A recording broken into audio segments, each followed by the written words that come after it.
Morning बच्चों। Good morning sir. Okay, कल के लेक्चर में हम लोगों ने सीखा था दयालु सिद्धांत। ये पाठ हम लोगों ने सीखा था।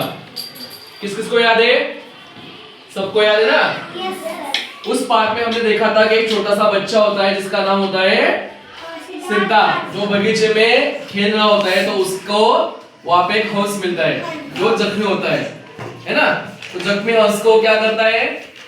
मलहम पट्टी करके उसको अच्छा करता है। और उसके बाद में उसका भाई जो होता है उसने उस हंस को बाण मारा होता है। तो वो क्या बोलता है कि ये मेरा है।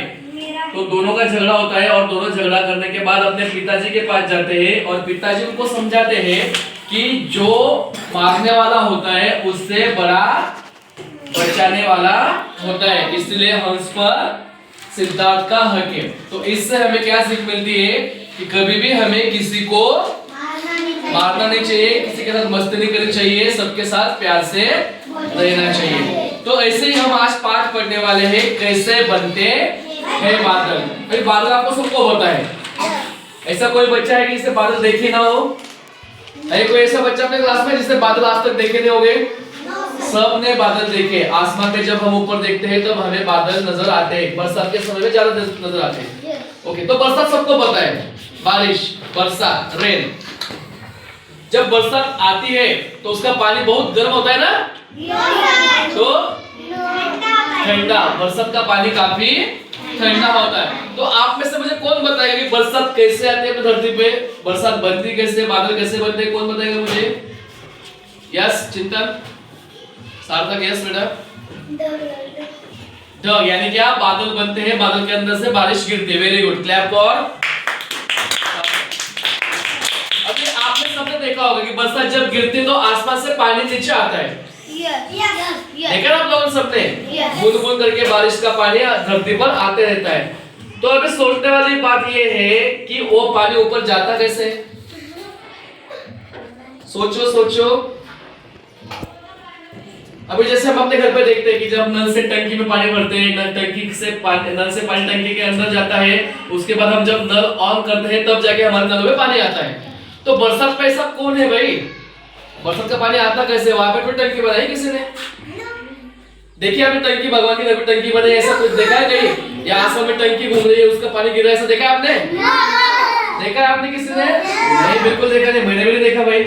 तो सबसे बड़ा सवाल है कि बरसात का पानी ऊपर जाता कैसे? और पानी नीचे तो आता आपने देखा है, पर वो पानी ऊपर जाते कैसा है? कौन बताएगा मुझे? कौन जीनियस बच्चे अपने क्लास में? बोलो यस बेटा। अरे इसको तो ऐसे, अरे भाई कोई तो बताओ कि आपने देखा है कभी जाते वक्त पानी को ऊपर? ऐसा कोई खींच रहा हो ऊपर और फिर बाद में बारिश के समय पे नीचे आ रहा हो? किसी को नहीं पता? चलो यही आज हम इस पाठ में सीखने वाले हैं। तो सबसे पहले हम सीखने वाले हैं कि आसमान में बारिश कैसे जमा होती है। ओके, तो आप सबको पता है कि हमें सबसे ज्यादा ऊर्जा देने वाला एक स्रोत है। क्या है वो? वेरी गुड, क्या है? सूरज। सूरज जो है जिससे हमें क्या मिलती है? ऊर्जा मिलती है। तो सूरज गर्म होता है ठंडा होता है भाई? कैसे होता है सूरज? काफी गर्म होता है। अभी तो ठंड के दिन इसलिए थोड़ी गर्मी कम हो रही है, पर जैसे अभी आप आगे बढ़ेंगे, अभी आपका फरवरी में है, पर जैसे जैसे मार्च अप्रैल मई तक जाएंगे तो गर्मी काफी बढ़ेगी, यानी कि सूरज काफी ज्यादा पैमाने में गर्म हो जाएगा। तो इससे क्या होता है कि अपने पृथ्वी के ऊपर जो समुद्र है, जो नदियां है, जहाँ पे पानी होता है, तो उस पानी की क्या बनती है? भाप बनती है। गर्मी से क्या बनती है? पानी की भाप बनती है। क्या बनती है? हाँ, देखा होगा आप लोगों ने। हाँ, तो उस भाप को क्या होता है? वो भाप वजन में कैसी होती है? हल्की होती है।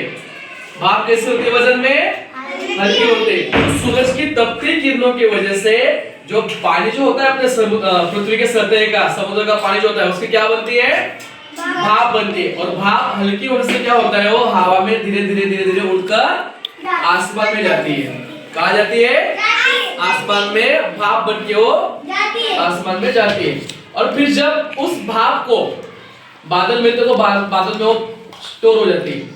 और जब उस बादलों को अपने पृथ्वी पर जो पेड़ होते हैं, सबको पेड़ पता है ना, यस सर। तो पेड़ों की ठंडी हवा जब लगती है तो उस ठंडी हवा से भाप का पानी बनता है और वही पानी बारिश के रूप में अपने पृथ्वी पर वापस आता है।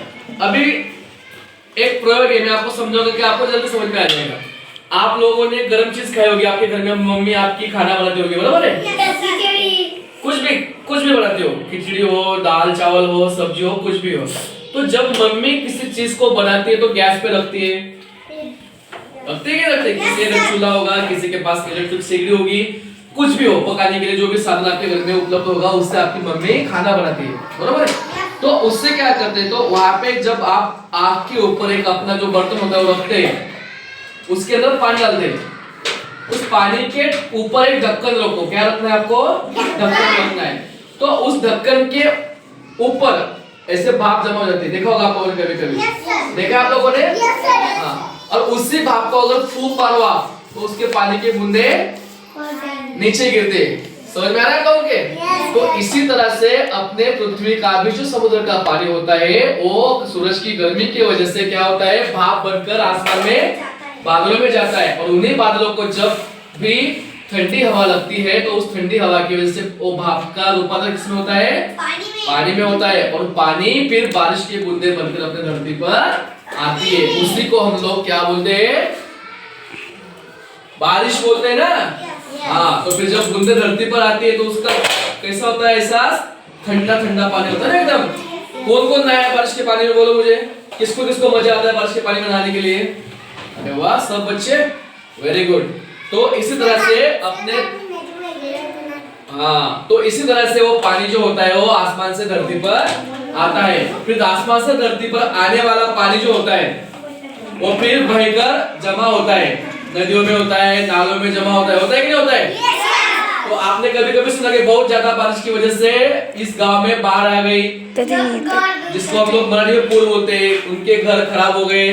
तो इस तरह से बारिश आती है और फिर बाद में वो बारिश का पानी पर्वतों से होकर, नालों से होकर, नदियां से होकर कहाँ जाकर मिलता है?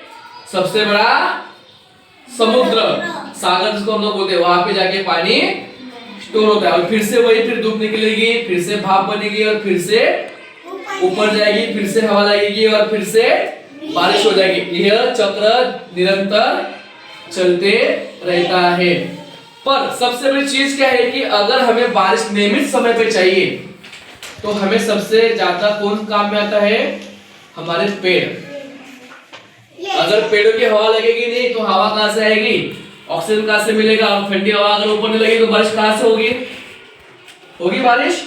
नहीं होगी। तो हमें सबको मिलकर क्या करना है कि जितने ज्यादा हो सके उतने पेड़ हमें लगाने चाहिए। जो जितना पेड़ लगाएगा वो उतना होशियार बच्चा कहलाएगा। अब तक कितने पेड़ लगाए आप लोगों ने? तो आज से हम लोग एक काम करेंगे, जब भी अपना बर्थडे हो या फिर अपने घर के अगर जगह खुली हो तो वहां पे हमें सबको क्या करना है? पेड़ लगाना है। और सिर्फ पेड़ लगाना नहीं है, हमें उसको जीवित भी रखना हमारा काम है। सिर्फ लगा दिया तो छोड़ दिया, इतने में अपना काम बनने वाला नहीं है। उसका ध्यान रखना भी हमारी जिम्मेदारी बनती है। तो ध्यान कैसे रखना है उसका?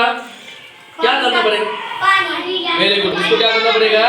पेड़ों को नियमित स्वरूप में पानी डालना पड़ेगा। और क्या करना पड़ेगा? अपने घर के आसपास जानवर होते हैं, बकरी होती है, गाय होती है, बैल होती है, भैंस होती है, वो उसको खाना जाए, इसके लिए उसकी सुरक्षा भी करनी हमारी जिम्मेदारी है। तब हम सब मिलकर अगर पेड़ लगाएंगे तो पर्यावरण को बचा पाएंगे और पेड़ रहेंगे तो हवा रहेगी, हवा रहेगी तो ऑक्सीजन मिलेगा, ऑक्सीजन मिलेगा तो हम सब जिंदा रह पाएंगे। और सबसे ज्यादा इम्पोर्टेंट बात जो है कि अगर पेड़ रहेंगे तो ही नियमित स्वरूप में बारिश होगी। अगर बारिश नहीं हुई तो क्या होता है? बारिश नहीं हो तो क्या होगा? अपने पेड़ भी सूख जाएंगे, अपने को खुद को पीने के लिए पानी नहीं मिलेगा, अपने बाकी चीजों के लिए पानी नहीं मिलेगा और यहाँ पे अकाल पड़ जाएगा और बिना पानी के हम मर जाए सकते हैं। हाँ, और दूसरी बात हमें क्या करना है? ज्यादा से ज्यादा पानी को बचाना है। अभी हमने उस दिन पाठ पढ़ा था, अच्छा बच्चा और गंदा बच्चा। अमन नमन की कहानी आप लोगों ने सुनी ना? हाँ, तो उसमें नमन जो होता है वो पानी बचाता है। आप में से नमन कौन कौन है? अमन कौन कौन है? कौन ज्यादा पानी खराब करता है आप में से? वेस्ट कौन करता है पानी? तो पानी को भी हमें ज्यादा से ज्यादा बचा कर रखना चाहिए। ओके, यस सर, तो समझ लिया आप लोगों ने कैसे बनते हैं बादल और बारिश कैसे आती है। Yes okay.